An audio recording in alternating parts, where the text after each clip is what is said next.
കേറ്റഡ് category 3 വിദ്യാഭ്യാസ മനഃശാസ്ത്രം തിരഞ്ഞെടുത്ത ചോദ്യങ്ങൾ. മറവിയെപ്പറ്റി ആദ്യമായി പഠനം നടത്തിയതാര്? എബ്ബിംഗ്ഹാംസ്. കുട്ടിയെ പഠിക്കാൻ പഠിപ്പിക്കുകയാണ് വേണ്ടത് എന്നഭിപ്രായപ്പെട്ടതാര്? ബ്രൂണർ.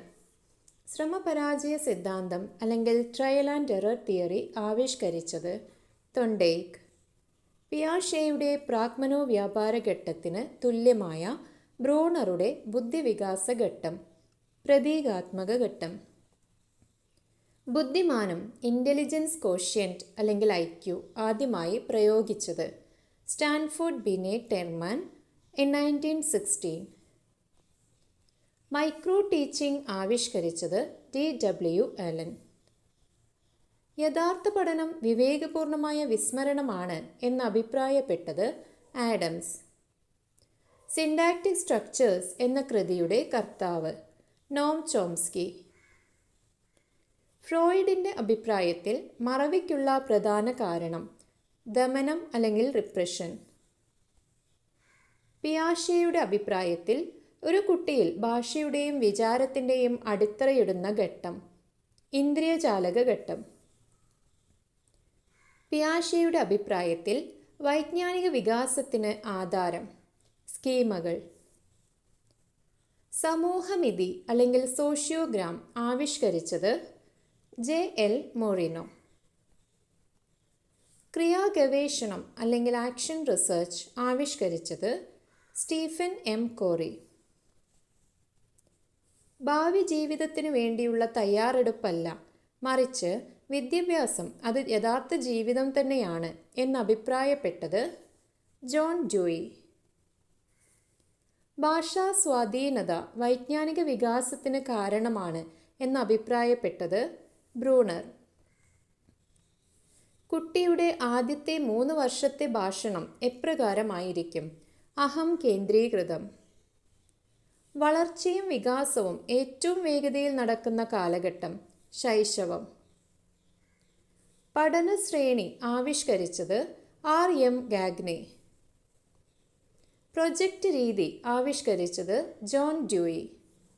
പ്രശ്നവിന്യാസ രീതിയുടെ ഉപജ്ഞാതാവ് പൗലോ ഫ്രെയർ. മർദ്ദിതരുടെ ബോധനശാസ്ത്രം ആരുടെ കൃതിയാണ്? Paulo friar.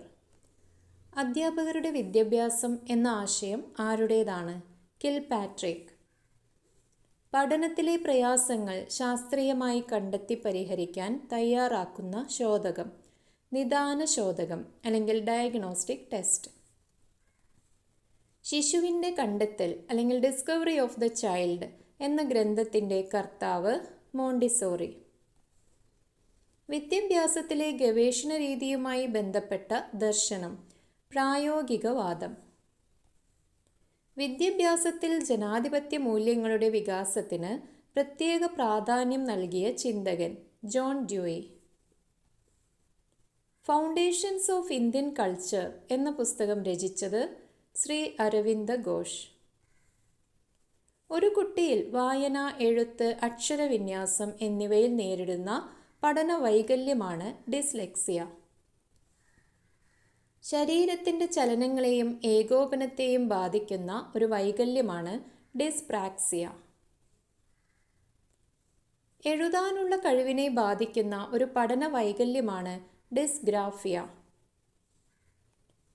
കണക്കുകൾ കൂട്ടാനും സംഖ്യകൾ മനസ്സിലാക്കാനും നേരിടുന്ന ഒരു പഠന വൈകല്യമാണ് ഡിസ്കാൽക്കുലിയ.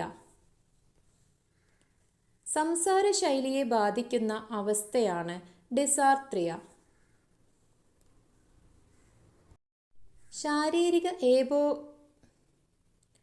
ശാരീരിക ഏകോപനമില്ലായ്മ കാരണം നടക്കാൻ കഴിയാത്ത അവസ്ഥയാണ് അബേസിയ. റോഷ മഷിയൊപ്പ് അല്ലെങ്കിൽ റോഷാക്ക് ഇങ്ക്ബ്ലോട്ട് ടെസ്റ്റ് ആവിഷ്കരിച്ചത് Hermann Rocher.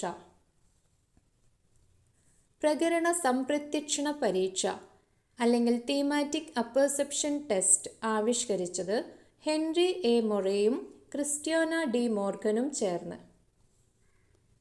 Children's apperception test അല്ലെങ്കിൽ കാറ്റ് ആവിഷ്കരിച്ചത് ലിയോപോൾഡ് ബെല്ലാക്ക്.